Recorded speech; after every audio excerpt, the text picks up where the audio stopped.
Les amis, bonjour, ravi de vous retrouver pour la paracha de la semaine. Paracha de la semaine, paracha Metzora, qui fait suite à la paracha de la semaine dernière de Tazria, puisque c'est la suite des histoires qui sont en rapport avec les infections lépreuses. Et bien sûr, ce Shabbat, c'est Shabbat Hagadol, le Shabbat qui précède Pessah. Je voudrais dédier ces quelques paroles de Torah pour la réussite de toutes les forces de sécurité d'Israël, toutes les Kochot HaBitachon, que ce soit la police, que ce soit les soldats, que ce soit le Shabak ou le Mossad, qu'Akadosh Baruch Hu les protège et qui leur donne la réussite dans tout ce qu'ils entreprennent pour aider au sauvetage des Khatoufim et que Akadosh Baruch Hu fasse revenir les Khatoufim en vie très bientôt, Be'ezrat Hashem Itbarach, que ce Pessah soit le Pessah de la Géoula. Shabbat Hagadol, le Shabbat avant Pessah, le Shabbat qui précède la fête de Pessah, la fête de la Géoula. Donc ce sera un Shabbat particulier ce Shabbat. Et Be'ezrat Hashem, il ne faudra pas oublier que dimanche soir, il faudra faire l'abdikat Hametz, la vérification du Hametz, et lundi matin, brûler son Hametz pour pouvoir rentrer dans Pessah sans avoir de Hametz. Et on n'oubliera pas, pour ceux qui ne l'ont pas encore fait, de vendre son Hametz. Il y a tous les moyens, même par Internet, n'oubliez pas, c'est très très important de vendre son Hametz et pas la vaisselle, que le Hametz. Alors, au niveau de la paracha, on nous dit que le 6e jour de la création, l'homme, il a été créé. Il brillait d'une immense lumière et n'avait pas d'Yetzer Hara en lui. Il vivait au Gan Eden. Cependant, puisqu'Hachem désire le service de l'homme, il a créé les forces du mal. Pourquoi faire?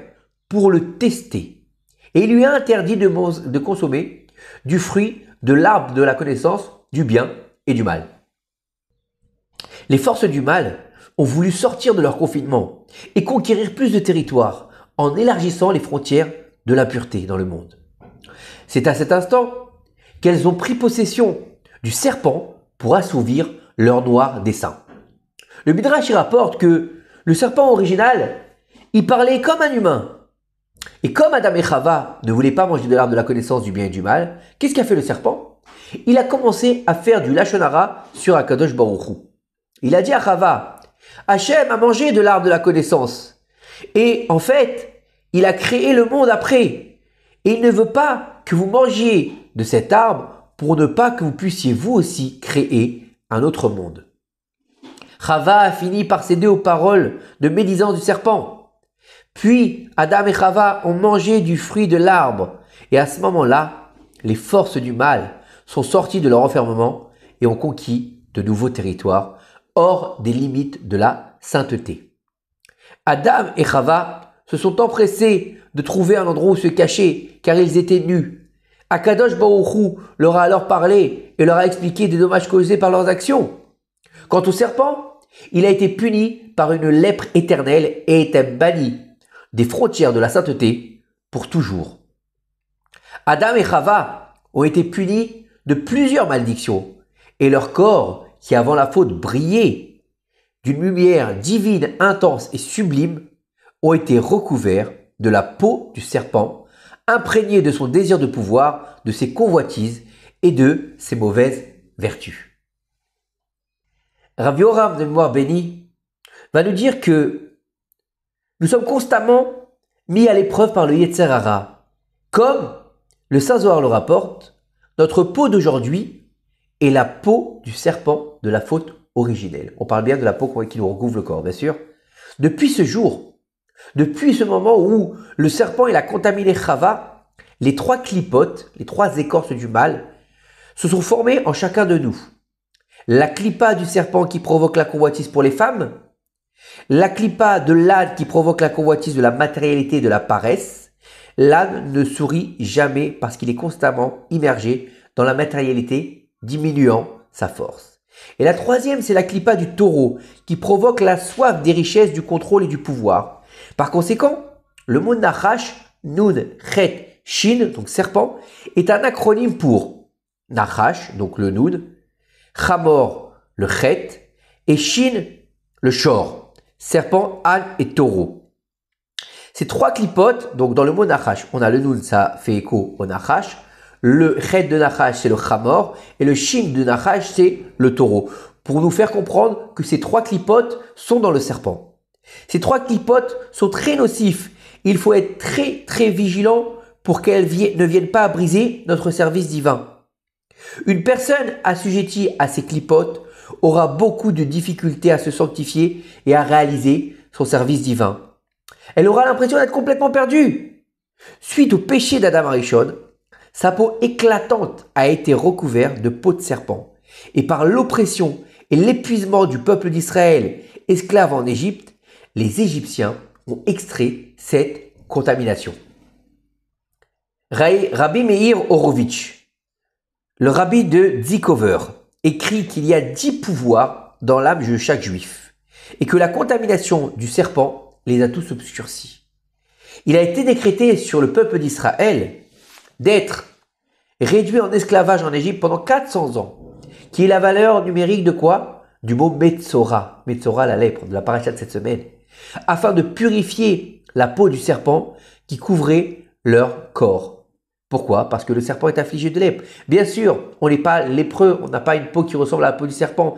C'est un niveau spirituel. C'est pas que l'homme ressemble à un serpent ou qu'il a la peau d'un serpent. C'est-à-dire que l'obscurité et l'impureté qui se trouve dans la peau du serpent nous a recouverts. Après la fin du processus de purification de la communauté d'Israël, toutes les forces du serpent ont été détruites. Et ainsi, Hachem Yitbarach a frappé les Égyptiens 9 fois. Chaque coup découvrant un pouvoir de l'âme et éliminant toute contamination.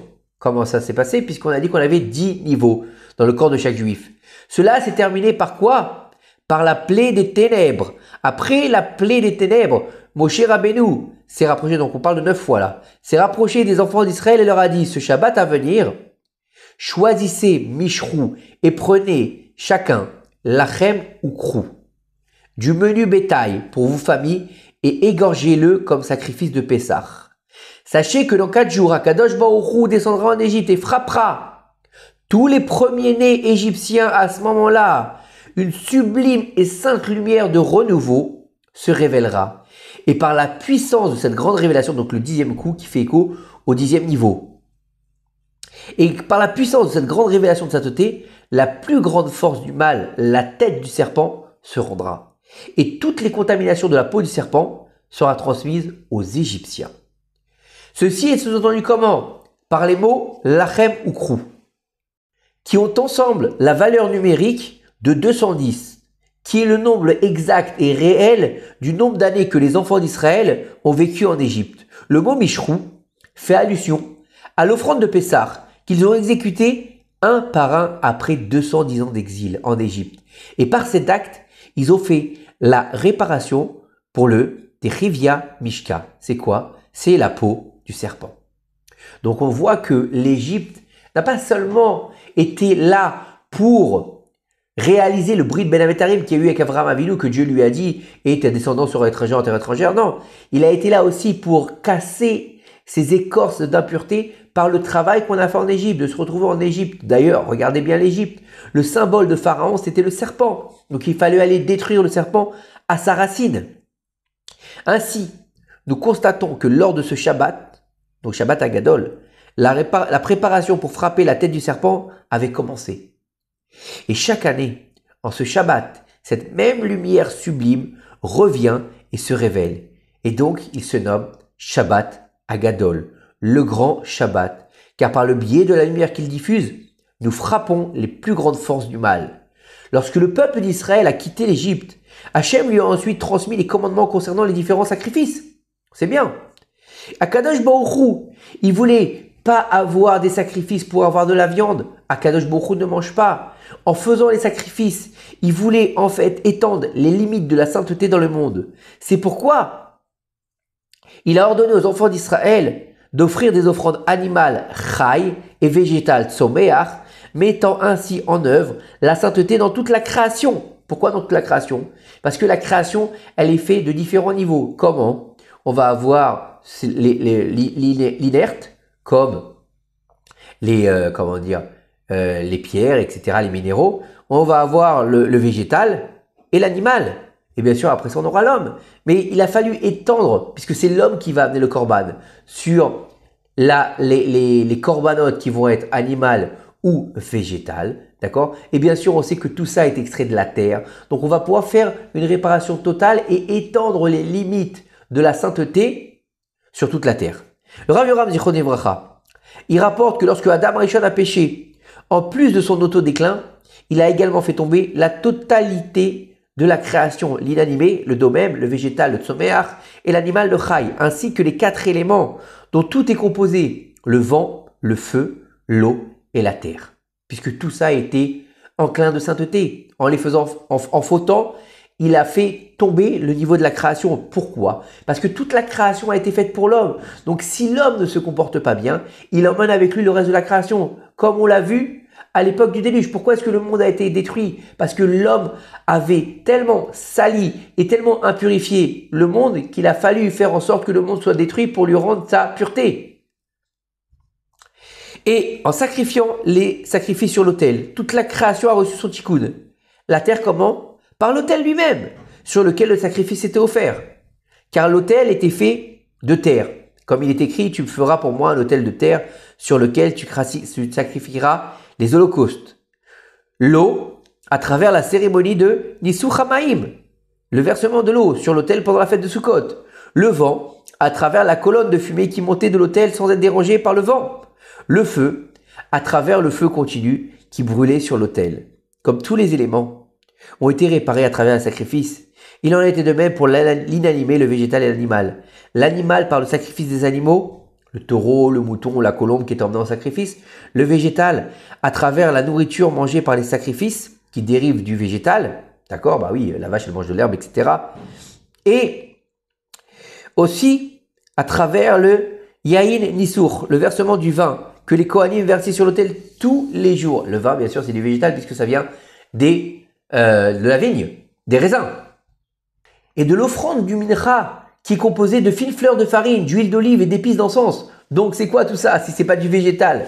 L'inanimé à travers les sacrifices d'animaux, car leur nourriture provient du végétal, dont la source d'énergie provient de l'inanimé, de la terre, de la lumière et du soleil. Ce qui entraîne également leur tikkun. Ça veut dire que on a les réparations totales de par tous les éléments, de par toute la terre entière en faisant un sacrifice, en rapprochant chaque élément de ces endroits-là, de chacun du sacrifice, aussi bien de la terre, le feu, l'air, l'inanimé, le végétal et l'animal. On va comment faire? On va faire en sorte que tout soit regroupé au moment du sacrifice. Et on va élever bien sûr du plus bas niveau de l'inanimé jusqu'au plus haut niveau, c'est-à-dire le sacrifice.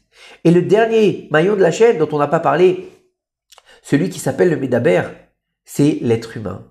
Par la teshuva de la personne apportant le sacrifice et par les Kohanim qui mangeaient les offrandes, nous constatons que le korbanot élevé et rassemblé toutes les parties de la création. Tous les éléments au plus près du maître du monde, amenant ainsi la création à son achèvement. Par conséquent, en se gardant du péché de la médisance, en faisant teshuva et en se comportant comme des sacrifices, nous pourrons bientôt réparer complètement la faute originelle.